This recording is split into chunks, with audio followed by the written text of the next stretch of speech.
Episode की starting में हम यिनमी को देखते हैं जो एक बुके लेकर आई थी और वो जैनी को बताती है कि उसे ये बुके उसके बीएफ ने दिया है, जिस पर जैनी उन्हें बोलती है कि जब आप रिलेशनशिप कंटिन्यू नहीं करना चाहते तो आप ऐसे ये सब चीज़ें लेकर क्यों आते हो, और ये कैसी फैमिली है जिसमें कि आप मुझसे अपने बीएफ के बारे में बात कर रहे हो।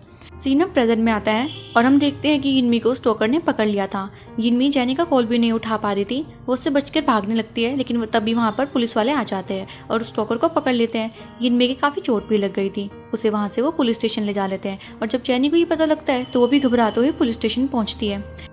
वहाँ वो अपनी मॉम को पूछ रही थी कितने में उसे वो स्टोकर दिखता है और वो स्टोकर के पास जाकर उस पर गुस्सा निकालने लगती है कि तुम मेरी मॉम के पीछे क्यों पड़े हो, क्यों उनका पीछा कर रहे हो। लेकिन वहाँ पर तभी जेवोन आ जाता है और वो जैनी को कंट्रोल करता है कि तुम्हारी मॉम अंदर है, तुम उनसे मिल लो जाकर। फिर जैनी अपनी मॉम के पास जाती है और वहीं पर जिन भी खड़ा था। जैनी फिर जिन पर भी गुस्सा करती है कि तुमने तो मुझे कहा था कि तुम मॉम की प्रोटेक्शन करोगे। वो उन्हें भी कॉलर से पकड़ लेती है, लेकिन तभी वहाँ पर भी जेवोन आता है और जैनी को शांत करता है। यिनमी जैनी को समझा रही थी लेकिन जैनी किसी की भी नहीं सुनती, वो काफ़ी गुस्से में थी और बेचारी रोने भी लग गई थी। लेकिन इतने में वहाँ पर मीजंग आती है और वो यिनमी को देखकर काफ़ी घबरा जाती है, उसे गले लगाकर बोलती है कि मुझे तुम्हें वहाँ पर अकेला छोड़कर नहीं जाना चाहिए था। और हम देखते हैं कि जैनी वहाँ से गुस्से में बाहर निकल गई थी। वो बैठी हुई थी और वो काफ़ी ज़्यादा सैड भी थी, वो रो रही थी। लेकिन तभी वहाँ पर उसकी फ्रेंड टेकिन आती है जो उसे संभालने लगती है। फिर नेक्स्ट डे हमें सुबह का सीन दिखाते हैं जहाँ पर यिनमी उठती है और जैनी उसकी दवाई लगाने के लिए आती है। जैनी दवाई लगाने के बाद अपने काम की तरफ निकल गई थी, लेकिन देखती वहाँ पर जिन खड़ा है, लेकिन वो उसे इग्नोर करके वहाँ से चली गई थी।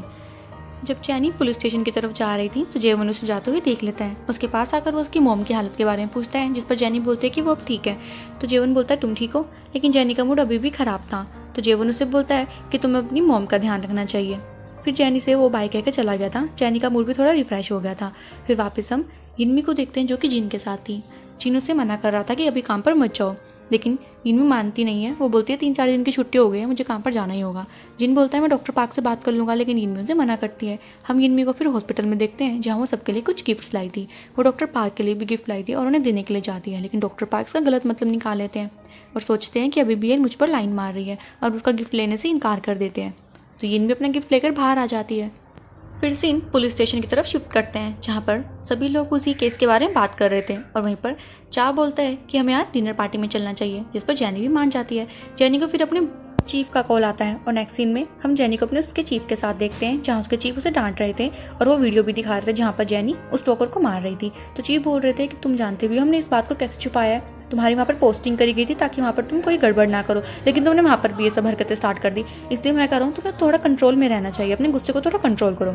और तुमने मुझे इस बारे में बताया क्यों नहीं, इसमें तुमने जेवन को भी शामिल कर रखा था। तो जैनी बोलती है जेवन मेरे और मेरी मॉम के लिए चीज़ें आसान करने की कोशिश कर रहा था। तो उसके चीफ उसे डांटने लगते हैं कि नेक्स्ट टाइम से ऐसी गलती नहीं होनी चाहिए और आज हमारी एक डिनर पार्टी है, तुम्हें वहाँ पर आना होगा। तो जैनी सोचती है आज तो मेरी भी डिनर पार्टी है, लेकिन वो कुछ नहीं कहती। फिर हम रात का सीन देखते हैं जहाँ पर वो डिनर पार्टी में पहुँच गई थी और वहाँ पर काफ़ी सीनियर ऑफिसर्स भी बैठे हुए थे जो बोल रहे थे कि जेवन अपने सीनियर्स की कभी बात नहीं मानता। फिर जैनी उनसे पूछ लेती है कि जेवन ने ऐसा क्या किया था जो उसकी पोस्टिंग वहाँ पर हो गई, जिस पर वहाँ पर बैठे सभी ऑफिसर्स का तो मुँह लटक जाता है और टेकिन भी वहाँ से बहाना बनाकर जैनी को ले जा लेती है और जैनी से बाहर बोलती है कि तुम्हें वहाँ पर ऐसे क्वेश्चन नहीं करने चाहिए थे। फिर जैनी वहाँ से सीधा अपनी दोस्तों की पार्टी में पहुंच जाती है और देखती है यहाँ पर जेवन तो नहीं आ रखा है, लेकिन फिर वो उन्हीं के साथ एंजॉय करने लगी थी और काफ़ी ज़्यादा ड्रिंक भी कर लेती है।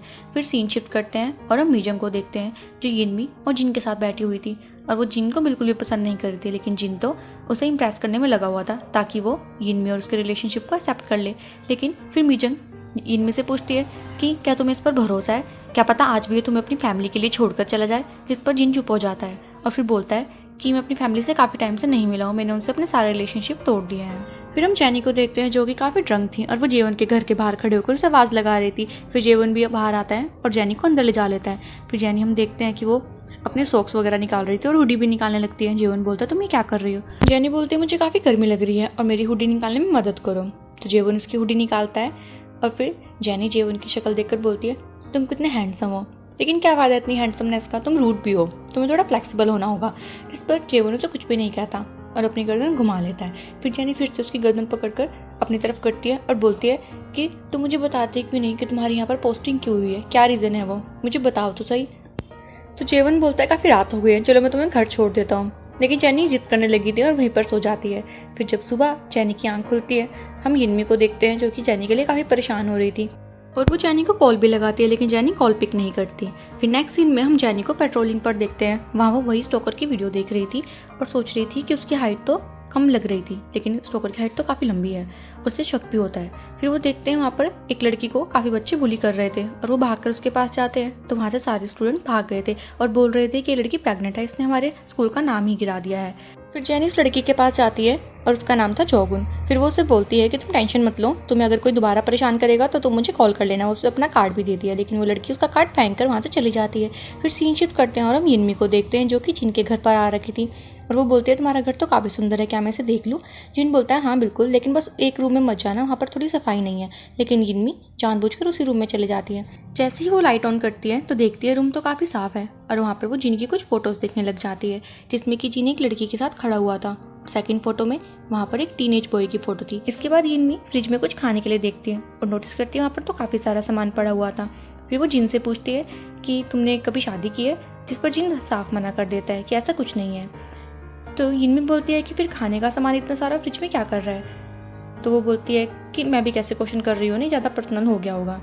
चलो जो भी है, जो भी खाने का सामान फ्रिज में है क्या मैं उसे अपने साथ ले जा सकती हूँ क्योंकि वो काफ़ी टेस्टी है। तो जिन बोलता है जो भी तुम्हें पसंद आ रहा है तुम वो ले जा सकती हो।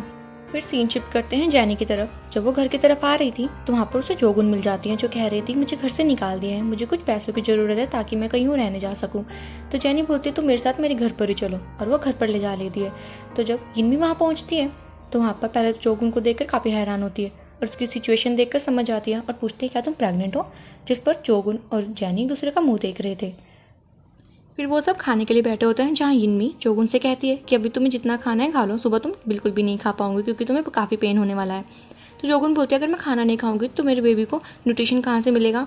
तो यिनमी बोलती है कि बच्चों का तो काम ही यही होता है, वो तुम्हारी बॉडी से खुद ही न्यूट्रिशन ले लेंगे। जोगुन उनसे पूछने लगती है क्या प्रेगनेंसी में काफ़ी पेन होता है और डिलीवरी में भी?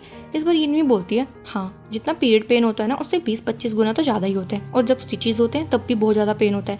तुम्हें 3 महीने तक तो कुछ काम भी नहीं करना पड़ता और बच्चे इतना रोते हैं उन्हें चुप कराने में दिमाग ही ख़राब हो जाता है।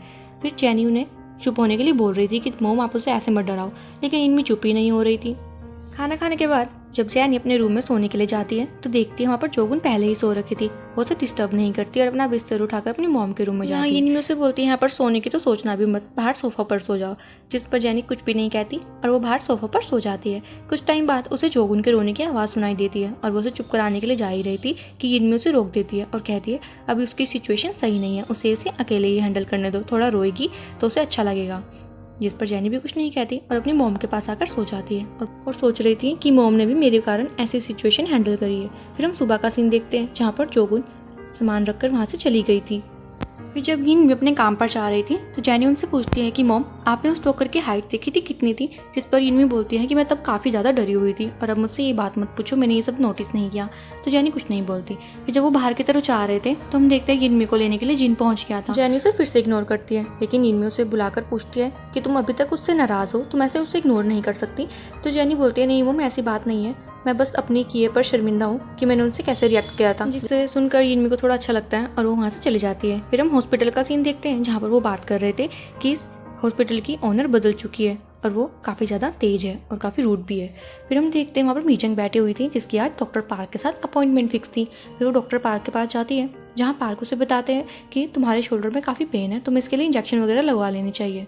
और वो उससे पूछने लगते हैं कि तुम्हारी गाड़ी में जो स्क्रैच आया था उससे कोई प्रॉब्लम तो नहीं हुई, और इस बार तुमने अपनी गाड़ी कहाँ पर पार्क करी है, कहीं वहीं पर तो नहीं कर दी क्योंकि तुम वहाँ पर गाड़ी पार्क नहीं कर पाओगी।